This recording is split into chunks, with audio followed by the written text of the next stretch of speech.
Hello guys, അപ്പോൾ ഇന്ന് Sunday വ്ളോഗാണ് കേട്ടോ. എൻ്റെ ഡ്യൂട്ടിയുള്ള ദിവസത്തെ ഒരു വിശേഷമാണ് കാണുന്നത്. അപ്പോൾ ഞാൻ 7:30 രാവിലെ സമയം. അപ്പോൾ അതിനുശേഷം നമ്മൾ നടന്ന് ബസ് സ്റ്റോപ്പിലൊക്കെ എത്തി, ബസ്സൊക്കെ കയറി. ഒരു മഴ കേട്ടോ, എവിടെ നിന്ന് വന്നോ എന്തോ, ഇറങ്ങാൻ നേരം. അതിന് മുന്നേ ഞാൻ കടക്കണമെന്നാണ് വിചാരിച്ചത്. പിന്നെ അത്രയും നേരത്തെ വരണ്ടല്ലോ എന്ന് വിചാരിച്ചിട്ടാണ് 7:30 ഇറങ്ങിയത്. അതിനുശേഷം നമ്മുടെ സെക്യൂരിറ്റി മാമൻ്റെ കയ്യിൽ നിന്ന് ചാവിയൊക്കെ മേടിച്ച് നമ്മുടെ സാമ്രാജ്യത്തിലേക്ക് ഇങ്ങനെ നടന്ന് പോയിക്കൊണ്ടിരിക്കുകയാണ് കേട്ടോ. പിന്നെ നമ്മുടെ അറ്റൻഡൻസ് എന്ന് പറയുന്നത് നമ്മുടെ പഞ്ചിങ് മെഷീനാണ് കേട്ടോ. ഫേസ് പഞ്ചിങ് ആണ് അറ്റൻഡൻസ് ആയിട്ട് എടുക്കുന്നത്. അപ്പോൾ അവിടെ നിന്ന് ഫേസ് പഞ്ച് ചെയ്യാൻ വേണ്ടിയിട്ട് നിൽക്കുകയാണ്. അതിന് നോക്കി ചിരിച്ച് കാണിച്ചൊക്കെ കൊടുക്കുകയാണ്. ഇതാ കണ്ടില്ലേ, നമ്മുടെ പാവം പഞ്ചിങ് മെഷീനാണ് എല്ലാം സാക്ഷി. അപ്പോൾ അതിന് ശേഷം ഇങ്ങനെ നടന്ന് വേണം സ്പെയർ പാർട്സിലേക്ക് പോകാൻ വേണ്ടിയിട്ട്. അപ്പോൾ ഇതാ കണ്ടില്ലേ, ഇതാണ് ഞാൻ വർക്ക് ചെയ്യുന്ന ഡിപ്പാർട്ട്മെൻറ്റ് എന്ന് പറയുന്നത്, സ്പെയർ പാർട്സ് എന്ന് പറയുന്നത് കേട്ടോ. അപ്പം അതിൻ്റെ സിസ്റ്റത്തിൽ ഇരിക്കുകയാണ് കേട്ടോ. അവിടെ കുറച്ച് ക്ലീനും കാര്യങ്ങളൊക്കെ ആക്കിയിട്ട് അതെല്ലാം ഒന്ന് അടുക്കി പറക്കി വെച്ചു.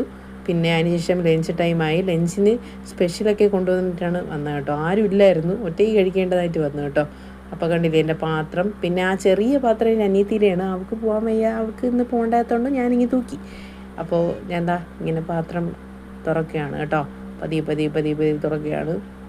അപ്പോൾ സ്പെഷ്യലൊക്കെ ഉണ്ട്, അതിൻ്റെ ഒരു സന്തോഷത്തിലാണ് ഞാൻ തുറക്കുന്നത്. ടെങ്. അപ്പോൾ കണ്ടില്ലേ, ഇതാ ഈ പാത്രത്തിനകത്തുള്ളത് വഴുതനങ്ങ മെഴുക്കുവരട്ടിയും ചോറും അച്ചാറും മാത്രമാണ്. മാങ്ങാച്ചാർ, നല്ല മാങ്ങാച്ചാറാണ് കേട്ടോ. ചേനച്ച മാങ്ങ എന്ന് വെച്ച് കഴിഞ്ഞാൽ മധുരം വെച്ച മാങ്ങ എടുത്ത് അമ്മ അച്ചാറിടും. എനിക്ക് ഭയങ്കര ഇഷ്ടമാണ്. പിന്നെ ഈ ഒരു പാത്രം തുറക്കാനായിട്ട് ഞാൻ കുറേ പാടുപെട്ടു, ടൈറ്റായിരുന്നു. പിന്നെ ലാസ്റ്റ് തുറന്നു കഴിഞ്ഞപ്പോൾ അതിനകത്തുള്ളതാണ് ചിക്കൻ കറി. അപ്പോൾ ഇന്ന് സാധാരണ ഒരു ഡേ ആയിരുന്നെങ്കിൽ ഇപ്പം എല്ലാവർക്കും കൊടുത്ത് കഴിക്കേണ്ട ആ ഒരു സമയമായിരുന്നു. പക്ഷേ ഇന്ന് ആരുമില്ലായിരുന്നു. നടിച്ചപ്പോൾ തന്നെ ഫ്ലോറിൽ ആരുമില്ല. ജെൻസ് എല്ലാം പുറത്ത് പോയിട്ട് കഴിക്കാൻ പോയിട്ടുണ്ടായിരുന്നു. അപ്പം എൻ്റെ കൂടെ ഉള്ളവരും ഇല്ല. സൺഡേ ഒരാൾക്ക് മാത്രമാണ് ഡ്യൂട്ടി ഇടുക. അപ്പം ഞാനിങ്ങനെ ഒറ്റയ്ക്ക് ഇരുന്ന് കഴിക്കാൻ ഭയങ്കര വിരസതയാണ് കേട്ടോ. എന്നാലും കഴിച്ചല്ലേ പറ്റൂ, നമ്മുടെ അവസ്ഥയാണല്ലോ. ഭയങ്കര ടേസ്റ്റാണ്, അച്ചാർ ഭയങ്കര ടേസ്റ്റാണ് കേട്ടോ. അപ്പോൾ അതിനുശേഷം ഞാൻ ഇറങ്ങിയപ്പോൾ കുറേ താമസിച്ചെന്ന് ഞാൻ 6:30 കഴിഞ്ഞു. അപ്പോൾ വീട്ടിലേക്ക് എത്തി. നമ്മുടെ ലിറ്റിൽ ന്യൂസിന് ഒരു ജലദോഷത്തിൻ്റെ അസ്കിതയാണ് കേട്ടോ.